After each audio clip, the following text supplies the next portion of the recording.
Salut les Blaugrana, ça va ou quoi les gars? Aujourd'hui, j'ai le sourire car le dossier Nico Williams n'est toujours pas terminé. Et cette fois-ci, c'est pas moi qui le dis, donc ça sert à rien de me dire oui, mais t'as trop d'espoir, faut abandonner, faut arrêter de lui courir derrière. Moi, je lui cours pas derrière. J'alimente juste un petit peu d'espoir sur ce dossier-là car j'ai envie d'y croire jusqu'au bout. C'est le coach de Bilbao lui-même qui est venu ouvrir la porte, selon ma compréhension, à un transfert. En réalité, c'est pas forcément ouvrir la porte, mais vous allez voir que le coach lui-même ne sait pas si le joueur va rester ou pas. Il fait mine de dire oui, moi je peux pas confirmer ça, je sais pas quoi. Bien sûr que tu peux confirmer. Évidemment qu'on a vu des coachs prendre position et dire oui, le joueur restera avec nous, ou bien non, le joueur ne restera pas avec nous. Il faudra compter sur les autres joueurs du collectif. Bref, les Blaugrana, je vous réserve tout ça pour la vidéo actualité. On parlera aussi du dossier Roquet. J'ai été visionnaire sur ce coup-là, car encore hier, Everton avait fait une première offre à Barcelone. Je vous ai dit, ne vous inquiétez pas, l'offre, elle va évoluer, c'était certain. Même pas 24 heures après, dans la vidéo d'aujourd'hui, on va reparler de ce dossier avec évidemment une nouvelle offre d'Everton qui ont vu cette nouvelle offre à la hausse, et on parlera aussi d'un probable attaquant surprise. Oui, vous ne rêvez pas.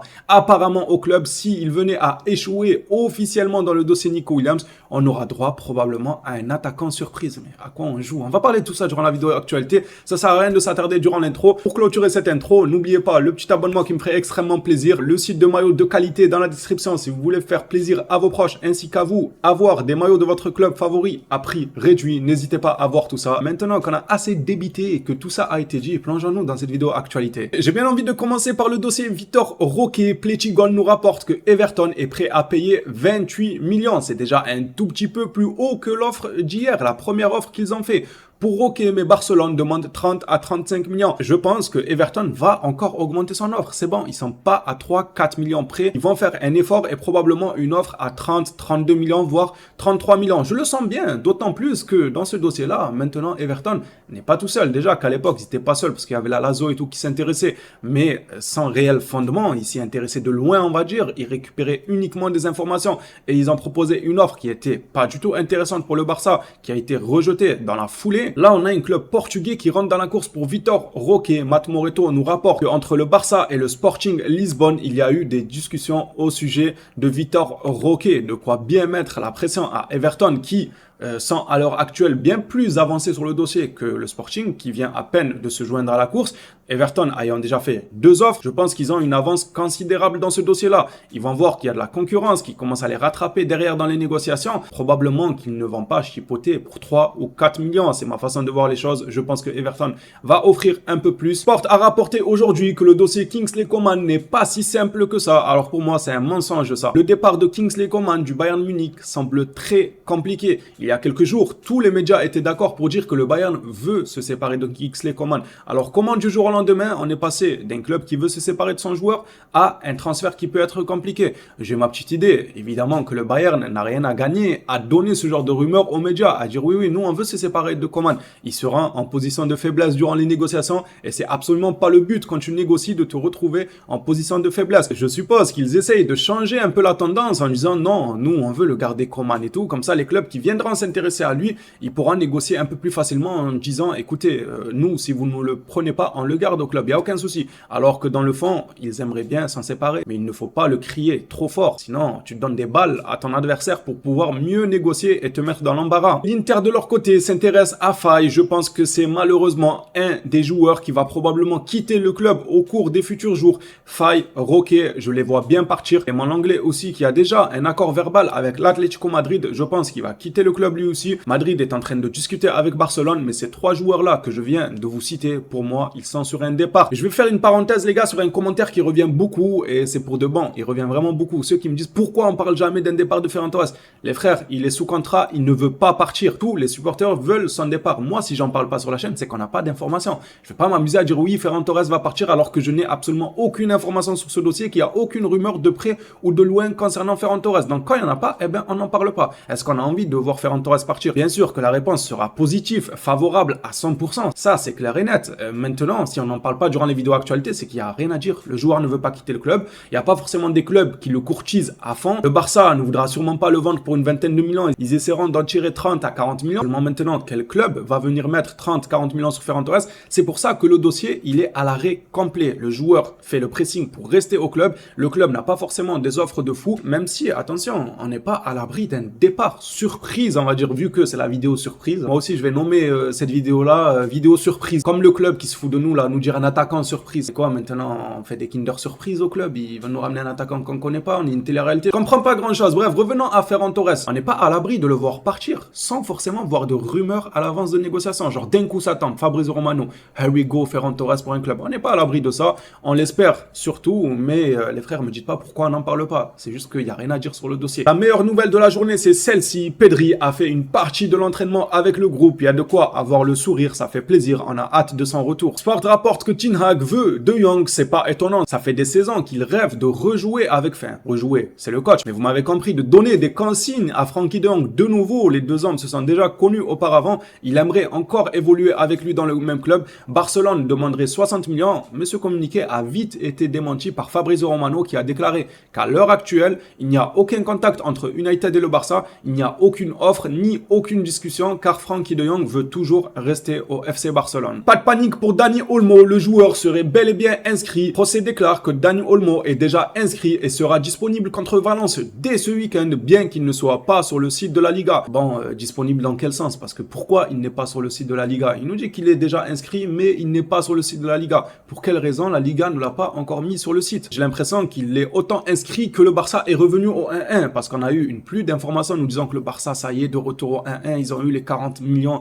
d'Ararmark, je sais pas quoi là. Au final, le 1-1, il tarde. Après, pour ma part, je pense bel et bien que le Barça dégraisse petit à petit pour au final pouvoir acheter avec cette fameuse règle du 1-1. En tout cas, selon cette information, Olmo serait bel et bien inscrit. Je demande quand même confirmation. On arrive au dossier Nico Williams. Ah, le fameux qui me vaut pas mal de mes abonnés qui me tombent dessus. Nico Williams. Et mon espoir de le voir arriver dès cet été au FC Barcelone. Je vous ai dit que ma confiance se perdait sur ce dossier, mais elle n'était pas à terre. J'avais encore un certain pourcentage d'espoir et Valverde aujourd'hui, il a augmenté un peu l'espoir. Il joue avec mon cœur. C'est pas bien Valverde. Après avoir joué avec mon cœur sur le banc du Barça, à dormir, à ne rien faire de son passage au Barça, surtout au niveau Ligue des Champions, il rejoue avec mon cœur à distance. Même quand il n'est pas aux commandes de mon club, il joue avec nos cœurs. Valverde a déclaré aujourd'hui le fait que Nico Williams puisse rester avec nous est important pour notre confiance, mais je ne sais pas ce qui peut se passer. Qu'est-ce que ça veut dire ça? Enfin, je sais pas. Moi, quand je vais vous dire, mais Nico Williams, il est adulte. Nico Williams a écrit lui-même à travers son agent qu'il ne voulait pas jouer au PSG. Il a dit non au PSG et au Barça, il a toujours pas dit non.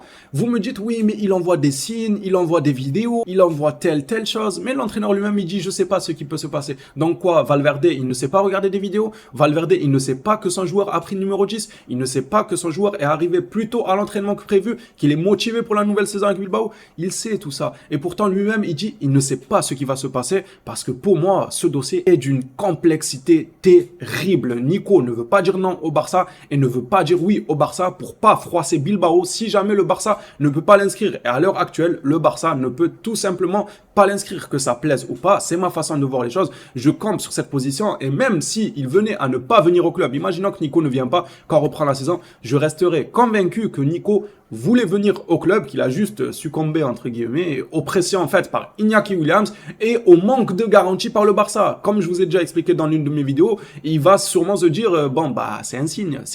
Le Barça n'arrive pas à me garantir tout ce que je veux et de l'autre côté il y a Iñaki qui fait pression. Il y a le contexte du club basque Bilbao qui on le sait est un contexte différent des autres clubs. Donc pourquoi pas faire une saison européenne avec eux avant de partir et tout. Moi je reste convaincu que s'il ne vient pas, ça sera pas un nom qu'il aura donné lui définitivement, mais juste par manque de choix. Tout ne s'est pas passé comme prévu dans ce dossier-là. Il est compliqué, mais à un niveau comme pas possible. Continuons avec les déclarations de Valverde. Valverde déclare « Je ne veux pas être celui qui dit que tel ou tel... » Pourquoi il parle de Mathys Tel ? Le gars qui comprend rien, que tel ou tel joueur restera avec nous, je ne veux pas me jeter à l'eau. Il sait pas nager ou quoi Valverde? Comment ça il veut pas se jeter à l'eau? Va enfiler une bouée là, va mettre une bouée, un gilet de sauvetage et viens te jeter à l'eau. Nous on a envie que tu te jettes à l'eau, dis-nous est-ce qu'il va rester avec vous ou pas? Si le coach lui-même ne le sait pas, s'il vous plaît ne me dites pas oui mais il faut voir les signes dans les vidéos, je sais pas quoi. Oh vous faites tous les détectives. Oui mais t'as vu dans cette vidéo là, le soleil il s'est levé de ce côté, Nico il regardait le soleil lui a dit oui au Barça, dit non un tel. Tranquille les gars, moi tu dis oui ou non. C'est simple, on vient toquer chez toi, c'est soit pour dire positif ou négatif. C'est pas pour dire attendez, je vais faire une vidéo avec 4 maillots, je vais me prendre en photo en vacances et prenez les signes des vidéos. Sincèrement les gars, c'est pas des enfants, c'est le monde professionnel, c'est le monde des adultes. Nico sait ce qu'il veut, le Barça savent ce qu'ils veulent, sauf que pour les deux camps, ils ont leur raison de bloquer ce dossier-là. L'un a peur de froisser Bilbao en disant directement oui au Barça et au final il le rejette, enfin il le rejette pas, mais au final il lui dit ah désolé on peut pas, vas-y la saison prochaine et tout. Le gars il sera mis à dos tout Bilbao. Je sais pas si vous vous rendez compte, c'est quoi pour un pur basque de se mettre à dos les supporters basques? C'est pas sympa les gars, ils ont vraiment un délire à eux là-bas, c'est spécial. Le contexte du club, c'est pas le contexte de tous les clubs du monde, ne serait-ce que en Liga, c'est pas le contexte de tous les clubs en Liga. Moi je comprends qu'il ne veut pas se mettre à dos Bilbao, c'est tout en son honneur, j'aurais fait pareil. Je me serais pas mis à dos les supporters de Bilbao au risque de me voir refusé par le Barça au dernier moment parce qu'ils me disent ah frérot on peut pas, on n'a pas assez de sous, on n'a pas assez de fair play financier et tout. Genre comment les gars, il y a tous les supporters là, ils veulent me soulever à chaque match, ça va me siffler et vous me dites non au dernier moment. Je comprends que Williams garde le silence, c'est tout en son honneur. Moi je vois le dossier comme ça, je peux me tromper. Pour terminer sur les déclarations de Valverde, on va finir avec celle-ci. Ernesto Valverde concernant Nico Williams, je le vois heureux ici, le mercato reste ouvert, je n'ai rien à dire de plus. Et vous les Blaugrana, qu'est-ce que vous avez à dire de plus? Est-ce que ces déclarations de Valverde vous aident à voir un peu mieux sur ce dossier? Et moi je vais cesser de me répéter, vous savez déjà tout ce que je pense sur ce dossier, je viens de vous le dire il y a à peine une minute, le dossier est juste très compliqué. Pour terminer cette vidéo actualité, parlons maintenant du Kinder Surprise que Laporta souhaite ramener au Barça. Et oui, parce qu'il est gourmand, en plus de finir tous les plats à la cantine, de s'embrouiller avec tous les chefs cuistots du restaurant du Camp Nou. Ils ne lui mettent pas les quantités qu'il désire, tout le temps il se prend la tête avec les chefs cuistots. Maintenant il veut investir dans du chocolat, il veut ramener des Kinder Surprise. Qu'est-ce qu'il raconte? Je pense que vous connaissez, je vais pas vous décrire c'est quoi un Kinder Surprise les gars. S'il y en a qui connaissent pas, c'est un chocolat et dès que tu le manges, dès que tu le casses, t'as un petit jouet à l'intérieur et c'est une surprise. Ça peut être une figurine, ça peut être le ventre de Laporta, ça peut être Deco en train de bronzer comme ça sous le soleil. Voilà, c'est des surprises, on sait pas ce qu'on trouve en mangeant le chocolat. Le Barça veut faire pareil avec un attaquant, je sais pas pour qui ils nous prennent. Barcelone a dit qu'il signera un ailier avant la fin du mercato. Le nom de Luis Diaz ressort beaucoup, il est bien entendu sur la liste. Cependant, il n'exclut pas de signer un joueur surprise, un nom qui n'a jamais été sorti dans les médias. Je peux vous donner ma traduction du joueur surprise ou pas? Je peux ou pas? Un joueur dont ils n'ont pas travaillé sur son dossier depuis longtemps, un joueur qui vont prendre pour boucher ce dossier-là de Nico Williams, cet échec-là de Nico Williams. Tout ce que je redoutais durant mes dernières vidéos actualité est en train d'arriver, que le Barça, s'ils échouaient, qu'ils aillent s'empresser sur quelqu'un, aller chercher quelqu'un, vite, il faut qu'on signe lui, oui, ramenez-le, lui, ah, c'est un ailier, ok, signons-le, et au final, ils se disent, oui, on s'est précipité, c'est vrai qu'on a voulu éteindre un peu cette pression médiatique autour du dossier Nico Williams, on a voulu vite recruter un ailier, et au final, on n'est pas satisfait. C'est probablement pour ça qu'ils nous parlent d'un joueur surprise, car même eux, ils ne savent pas sur qui ils vont se mettre. Les Blaugrana, cette vidéo actualité touche à sa fin. Merci à tous ceux qui s'abonnent, qui likent le contenu, ça donne énormément de force. Franchement, un énorme merci à vous. Je peux pas répondre à tout le monde dans l'espace commentaire, mais sincèrement, le cœur y est et je lis tout le monde. Je pense que vous l'avez remarqué que je mets beaucoup de likes, c'est parce que je lis. Quand je mets un j'aime à quelqu'un, c'est que j'ai lu. Sauf que je ne peux pas prendre le temps de répondre au cas par cas à chaque fois. Ça me prendrait des heures, mais le cœur y est. Qu'est-ce que ça me fait plaisir quand je lis des beaux messages. Merci à tous pour votre soutien. On s'attrape à la prochaine vidéo sur le Barça. D'ici là, prenez soin de vous les Blaugrana.